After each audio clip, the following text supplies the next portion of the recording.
मुझे इल्जाम मत दो अंबर, पहल मैंने नहीं की थी।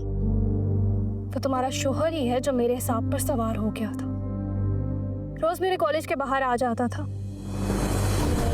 क्या फर्क पड़ता है कि किसने पहल की, तुमने या फिर हसन ने?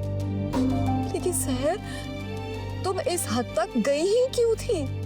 मुझे मेरी जिंदगी जीने का हक है अंबर। हाँ, तुम्हें तुम्हारी जिंदगी जीने का हक है, लेकिन इस तरह दूसरों की जिंदगी छीन कर तो नहीं। मैंने किसकी जिंदगी छीन ली है? सर, तुमने मुझसे मेरा सब कुछ छीन लिया है, मेरा शौहर, मेरा घर बार, सब कुछ। तुम्हारा शौहर, तुम्हारा घर, वो तो तुम्हारा कभी था ही नहीं। हसन ने तो तुम्हें कभी कबूल ही नहीं किया था। तुम तो सिर्फ उसकी माँ की पसंद थी। हसन को तो तुम पहले ही दिन से नापसंद थी। फिर तुम कैसे कह सकती हो कि मैंने तुमसे तुम्हारा शौहर छीन लिया?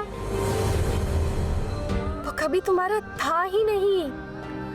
अच्छा ठीक है, मैं निकल जाती हूँ, लेकिन इसकी क्या गारंटी है कि हसन तुम पे तवज्जो देने लगेगा?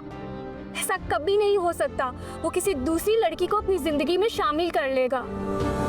मुझे पीछे हटने का कहने के बजाय तुम खुद उसकी जिंदगी से निकल जाओ, जियो अपनी जिंदगी और हसन को भी उसकी जिंदगी जीने दो।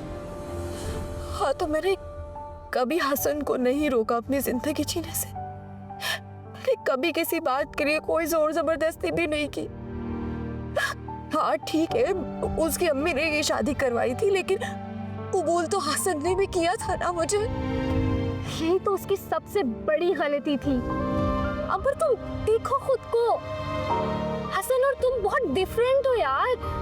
तुम्हें पहनना उड़ना नहीं आता, मेकअप करना नहीं आता, 4 लोगों में बैठ के बात नहीं करनी आती। तुम कैसे हसन की लाइफ में रहोगी?